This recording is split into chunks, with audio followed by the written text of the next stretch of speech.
Chainlink just launched CCIP on Solana. In this tutorial, we'll be taking a look at how to go from an EVM chain to Solana and vice versa with transferring tokens. We'll make this nice and quick. And as always, the best place to start is at the documentation at docs.chain.link. If we head over there under CCIP, we can look at tutorials. And you'll notice there's a new SVM tab here. If we go there, we've got tutorials for how to use CCIP on Solana. For this, we're going to start off using Solana as our destination. It makes things a little bit easier, a little more familiar. We're going to start with an Ethereum chain, Sepolia in this case, and we'll move to Solana, transferring some BNM tokens, that's burn and mint tokens, and then we'll transfer them back to our EVM chain as well. So you can kind of see how it works to go both ways using some of the scripts that we've put together to make things really easy for you. So we head to the documentation under SVM as a destination. Here, it'll explain everything that you need to get started. So the first thing we're gonna do is we're gonna look at token transfers. Building a CCIP message explains all the different parts of the message, but we'll kind of talk through that as we go through this tutorial. So in order to get started, we'll make sure we have the prerequisites here. You'll need Node installed. Specifically for this example, we're using version 23.11. We'll need to clone a Git repository, have Yarn, and we'll also need Anchor installed. If you're unfamiliar with Anchor, there's an installation guide right here in the documentation that will talk you through everything you need in order to get started there. Anchor and the Solana CLI tools are how we'll be interacting with things from the Solana side. We'll also assume that you have a Ethereum wallet set up and we'll need the private key for that. We'll be storing that in a .env file, and we'll also be creating a new Solana wallet through this tutorial as well. And that's where we'll be starting right here. So with Solana keygen, we'll create a new Solana wallet. So I'll go ahead and copy this and I'll head over to the terminal and I'll just paste that command in. You can pick a passphrase if you want, and I picked none just to make things easy for this tutorial. And you'll see here, we've got our new key pair. Our public key is right here. If you ever forget what your public key is, you can always just type in Solana address and it'll give you back that same public key. So your public address for that Solana wallet. Cool, so we've created our Solana wallet. We've seen what the address is. We'll also need some RPC URLs for Ethereum Sepolia. I use Alchemy. You can go there, create an account, sign up, get your RPC URL. You'll put that in your .env file once we clone down this GitHub repo. So go ahead and copy this clone command here. Paste it in. So what this is going to do is this is going to clone the Solana starter kit, and we'll go into that directory as well. So we'll go ahead and do that. We're in that directory, and now I'm going to switch over to VS Code. All right, so we've got VS Code open here. I'm going to keep everything simple and just use the terminal in VS Code from here on out. So the first thing that we'll need to do is we'll need to check out the CCIP branch. This will have everything that we need for CCIP on Solana. So the first thing that we need to do is create a .env file. Within that file, you'll need a few things. You'll need to make sure that you have your private key and your RPC URL. That's all you need for this example. So go ahead and fill those in. I'm not going to show you what mine are because obviously they're my private keys and you never want to share those. Make sure that you don't have those checked in to GitHub or anything like that. So keep your private keys private. So I'll go ahead and copy those over right now. And I've got mine there. All right, the next thing that you'll need to do is you'll need to use Yarn to install all the packages. So go ahead and do that now. And it may take a little bit longer for you. I've installed everything before, so it's pretty quick on my machine. Now, we need to get some CCIP BNM tokens. Those are burn and mint tokens. In order to do that, we can use Yarn EVM token drip. And this will actually run a script that will drip some of those tokens to our wallet using our private key. So you can see here, it's dripping tokens to my wallet address. We'll wait for that to complete. And now we can see that we've got that success. So a few things to look at here. In the logs, you can see here, it gives you your initial balance. So I had 1.9 BNM tokens before this started. It dripped me 1 token. So when this ends, I have 2.9 total tokens. And that's all we need for this. We need less than 1 token really for this example, but I just went through the steps just to make sure that you understand what's going on. Okay, now when it comes to which file we'll be using and looking at for this, we'll need to open up the one_token transfer. There's two versions here. We're gonna want the one in the EVM folder to start with. So go ahead and open this up. You can see here it's under scripts, EVM, router, and then one token transfer.ts. All right, so let's get rid of the files real quick, and we'll go ahead and make this window a little bit smaller so we can look at what we're doing here. So we can see here, we've got some setup instructions. We've already covered this. In your .env, you need your private key and an RPC URL for Sepolia. You should have those set up already. Again, your private key from something like MetaMask and an RPC URL from somewhere like Alchemy. We're gonna have some things that we're gonna customize below, and then we're gonna run the script with npm run EVM token transfer.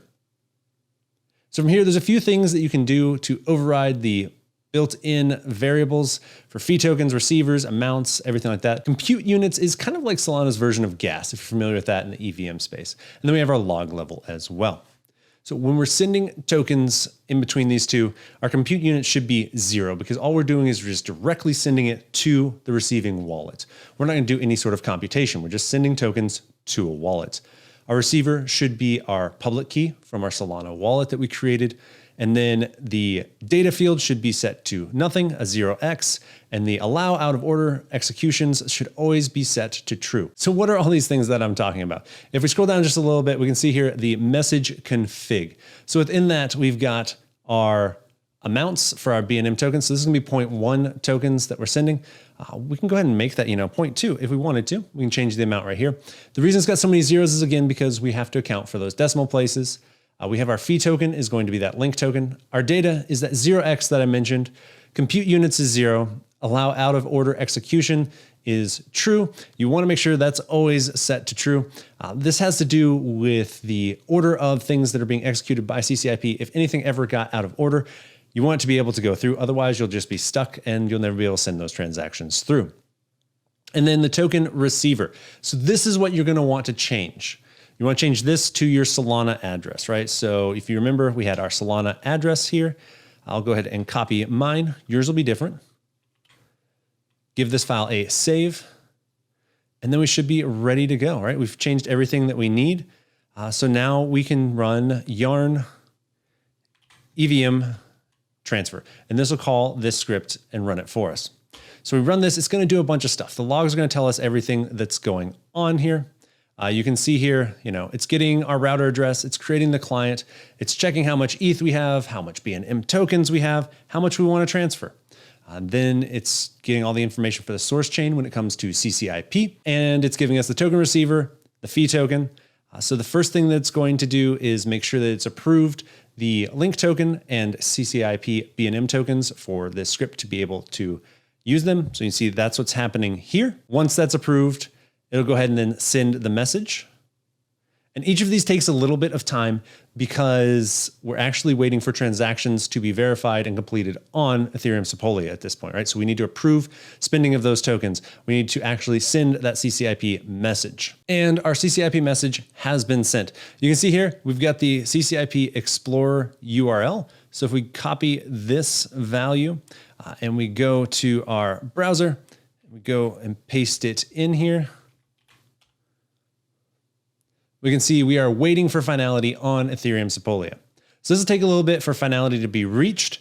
Through the magic of editing, I'm going to speed this process up for us. So it'll be just instantaneous on your side when this transaction is successful. All right. And with that, we have success. So our transaction to move our coins, our BNM tokens from Ethereum Sepolia to Solana DevNet is complete. How do we check and make sure that this actually worked though? Well, the first thing we can do is check our wallet. So we have our wallet address here, this to address, right? This is the same address, this JD that we had in our Solana address here. If we check our Solana address, you can see same address here. If we go to the Solana DevNet Explorer, paste in our wallet address here, and take a look at the tokens, you can see that we have 0.2 of our BNM tokens. So this is the address for those BNM tokens. It's 0.2. In the tutorial, it was 0.1, but you'll remember that we went through and when we changed this, we changed it to 0.2 here in our script. So we can see it actually worked. Our tokens have been transferred from Ethereum Sepolia to Solana. That's awesome. What if we wanted to go the other way and do things the opposite direction, send some tokens from Solana to Ethereum? Let's take a look at how to do that as well. If we head back to the documentation here, we use SVM as source this time. So we want to make sure we have our prerequisites set up again. So we've got Node installed. We've installed everything from the Solana starter kit. We've created our Solana wallet with Solana keygen. We do need to configure the Solana CLI for DevNet. So we'll need to run this command here if we wanted to do that. So we can go back to our terminal window. Let's go ahead and clean things up here a little bit. Run this command. We can see here we're using this config file. We've got our RPC URL set up and ready to go. So we're good there. And then we can check our configuration with config git if we want to do that. But this is what it just showed us when we set that configuration. We're going to need some native tokens in our wallet. What's great about Solana is that we can just run Solana airdrop and it'll drop us some tokens directly into our wallet. So let's go ahead and do that now. So Solana airdrop 3. This will give us 3 SOL into our wallet. Boom, just like that, we've got 3 SOL in our wallet. Now we'll need to create the associated token accounts. So Solana works by having an account for everything. So we'll need to create the token accounts for each of the tokens that we're going to be using. So first for that BNM token. So again, this is a lot of just copy and pasting. I'm showing you where it is in the docs because there's a few more steps here for this. In this case, I've already run through this tutorial once before, so you can see here that we've got this account already set up. We'll need to create an account for each of these, so we can just run through this process and see here that, we'll create an account for the link token, and then we'll also create an account for wrapped SOL as well. Cool, so we've got those all set up and ready to go. And then we can verify our accounts if we wanted to with this SPL token accounts. So if we run SPL token accounts, it'll show us, make sure they're all set up correctly for us. We can also use the script SVM token delegate to set this up for us as well. So this will identify the tokens that we're using, delegate the maximum possible, and then it's going to provide us with a transaction confirmation and links for verification for everything that it's doing here, right? So we can see here, looking through the logs here, you can see we've got our SOL balance here. We can see that we are getting the mint for that SOL 111 token, which remember that SOL 111 token is the wrapped SOL token. So it goes through that as well. We get the token delegation successful, a link to the Explorer. And then we can see the process here for the BNM token. Again, going through that entire process, delegation successful. And we can see the delegation for the link token as well on the last one. So going through that and seeing that that process is successful as well. And then afterwards, if we want to double check everything is correct, we can run yarn SVM token check. And this will check everything and make sure that everything is correct. So you can see here, we've got 3 corrects at the end. That's what we're looking for. So we've got our BNM tokens because we transferred them over. We've got our SOL as well. We'll need to go ahead and create some of that wrapped SOL, which we can do with yarn SVM token wrap, and then the amount. In this case, it's going to be 0.1 SOL. So you see here, our wrapped amount was 0. We'll go ahead and call this. And then if we run our check again, you can see now that our wrapped amount has changed from 0 to 0.1. Perfect. So at this point, we're all ready to go. We're set up and we're ready to transfer those tokens over. So previously we were using the EVM version of this script. If we go here to the SVM router token transfer, so we're going to close this one down just so we don't get confused. Now we can take a look at the token transfer script for SVM to EVM. So the most important part here, again, is going to be this CCIP message config right here. It's very similar to what we did before. We've got our BNM tokens, the amount. I'll leave it at 0.1 this time. I'm not going to change it. So we'll have a little bit on both chains. We've got our message data, which we're going to leave empty because we're just transferring those tokens. Our gas limit and our out of order exception are 0 and true. Again, this is because we're not executing anything on the destination chain. We're just sending tokens. And then our out of order execution being true allows those messages to be executed out of order. The only thing that we do need to change is our EVM receiver address. So you go ahead and put your public address where you want to receive those tokens in there. Give this file a save. And that's basically it. We've got our fee token is going to be native Sol in this case. We're not going to be paying with Link. And so we are ready to go. So we'll come down here to our terminal.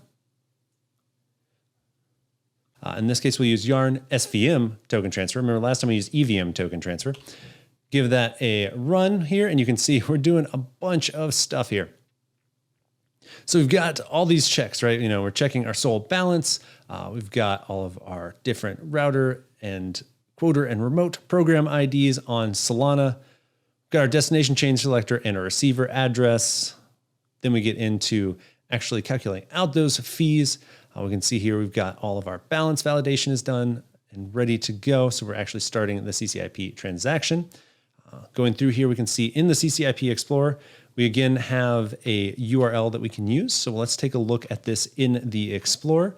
So if we go back to the Explorer here, we'll just paste in the new URL. You can see it's going from Solana DevNet to Ethereum Sepolia. Our source is finalized. So once this is complete, we'll come back and take a look at what's happened. All right, so we've got that success. Our transaction is complete. We can see here we moved 0.01 tokens across. If we want to take a look at this transaction itself, we can look at it in Solana. So we can see here the transaction itself, what happened there. And then if we go to the destination transaction here on Sepolia, we can see it's successful. And we can see that we moved 0.01 B&M tokens to my wallet. So with that, we can see just how easy it is to send tokens back and forth between Solana and Ethereum. This is massive. Having the ability to send tokens and data between not just EVM chains, but Solana is game changing. So I look forward to seeing what y'all build with this. Make sure you like and subscribe if you want to see more tutorials like this, and I'll catch you in the next one.